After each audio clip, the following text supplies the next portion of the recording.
Subscribe कीजिए हमारे channel morning GK को और दबाइए इस बेल के आइकन को ताकि आपको मिले हमारी लेटेस्ट वीडियो की अपडेट सबसे पहले। नमस्कार दोस्तों, आपका अपने चैनल मॉर्निंग जीके में स्वागत है और आप देख रहे हैं मॉर्निंग जीके ऑब्जेक्टिव क्लास 21, जिसमें हमने इतिहास प्राचीन भारत के विषय पुष्यभूति वंश या वर्धन वंश को कवर किया है। इस विषय से जुड़े महत्वपूर्ण वस्तुनिष्ठ प्रश्नों को आसानी से याद कर सकते हैं, तो चलिए शुरू करते हैं। हमारा पहला प्रश्न है, पुष्यभूति वंश के संस्थापक कौन था? सही उत्तर है ऑप्शन बी, पुष्यभूति। पुष्यभूति वंश के संस्थापक पुष्यभूति थे। हमारा अगला प्रश्न है, पुष्यभूति की राजधानी क्या थी? सही उत्तर है ऑप्शन डी, थानेश्वर। पुष्यभूति की राजधानी थानेश्वर थी।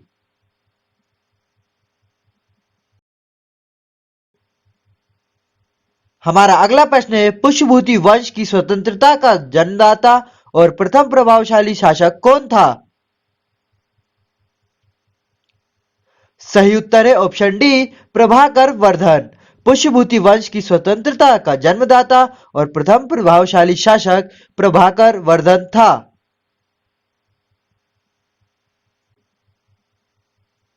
हमारा अगला प्रश्न है, शशांक किस धर्म का अनुयायी था? सही उत्तर है ऑप्शन ए, शिव धर्म। शशांक शिव धर्म का अनुयायी था।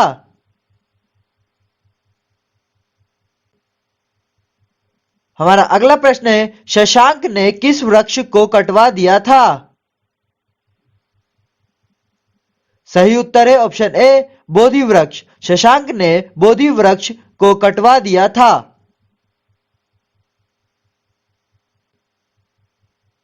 हमारा अगला प्रश्न है, शशांक किस क्षेत्र का शासक था? सही उत्तर है ऑप्शन बी, कन्नौज। शशांक कन्नौज का शासक था।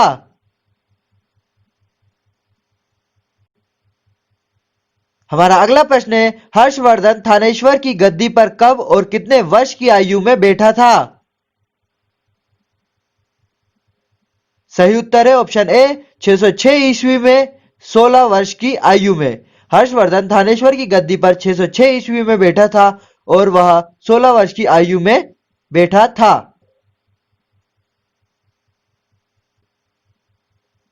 हमारा अगला प्रश्न है, हर्षवर्धन को किस अन्य नाम से भी जाना जाता था?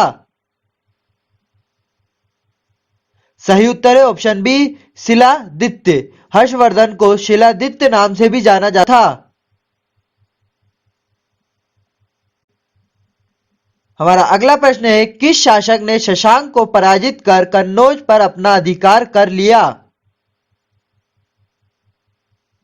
सही उत्तर है ऑप्शन ए, हर्षवर्धन। हर्षवर्धन ने शशांक को पराजित कर कन्नौज पर अपना अधिकार कर लिया।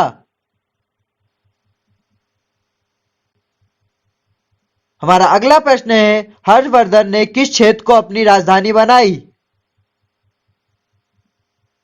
सही उत्तर है ऑप्शन बी, कन्नौज। हर्षवर्धन ने कन्नौज को अपनी राजधानी बनाई।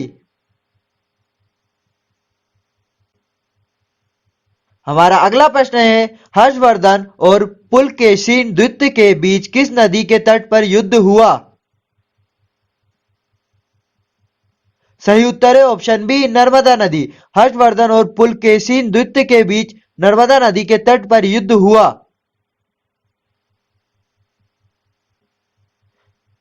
हमारा अगला प्रश्न है, हर्षवर्धन और पुलकेशिन द्वितीय के युद्ध का निर्णय क्या निकला था? सही उत्तर है ऑप्शन बी, पुलकेशिन द्वितीय की विजय। हर्षवर्धन और पुलकेशिन द्वितीय के युद्ध में पुलकेशिन द्वितीय की विजय हुई।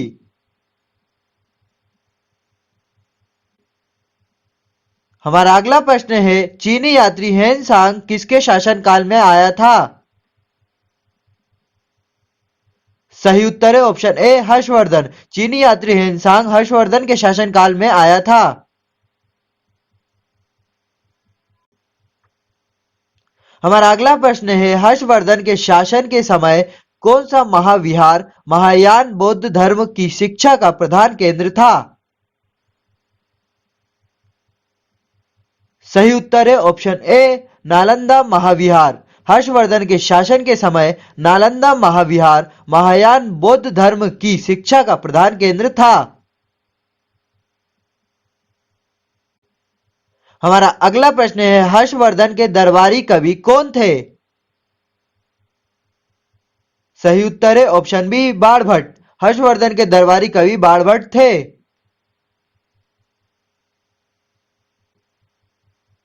हमारा अगला प्रश्न है हर्षचरित और कादंबरी की रचना किस कवि ने की? सही उत्तर है ऑप्शन बी बाणभट्ट। हर्षचरित और कादंबरी की रचना बाणभट्ट ने की।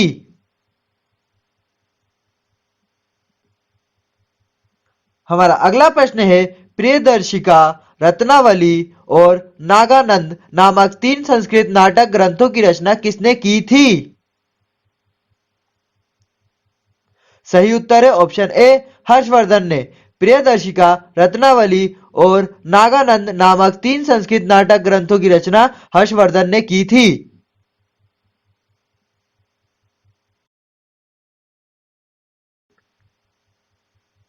हमारा अगला प्रश्न है भारत का अंतिम हिंदू सम्राट किसे कहा गया है? सही उत्तर है ऑप्शन ए हर्षवर्धन को। भारत का अंतिम हिंदू सम्राट हर्षवर्धन को कहा गया है।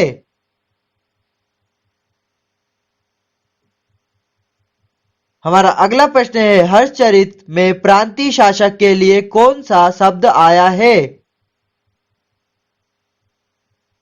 सही उत्तर है ऑप्शन डी लोकपाल। हर्षचरित में प्रांतीय शासक के लिए लोकपाल शब्द आया है।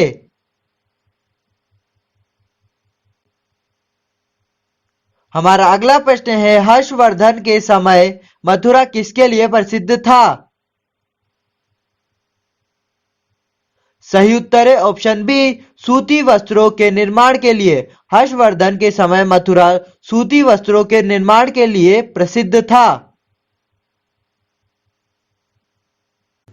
Thank you for watching us. इस वीडियो से रिलेटेड पीडीएफ फाइल डाउनलोड करने के लिए आप वीडियो के डिस्क्रिप्शन में दिए गए लिंक पर क्लिक कर सकते हैं। इस तरह की वीडियोस देखने और नई वीडियोस सबसे पहले पाने के लिए अभी सब्सक्राइब करें हमारे channel morning GK the study platform को और दबाइए इस बेल के आइकन को। यदि आपको हमारा वीडियो पसंद आया तो प्लीज इसे लाइक कीजिए, अधिक से अधिक शेयर कीजिए और कमेंट करके बताइए कि आपको यह वीडियो कैसा लगा।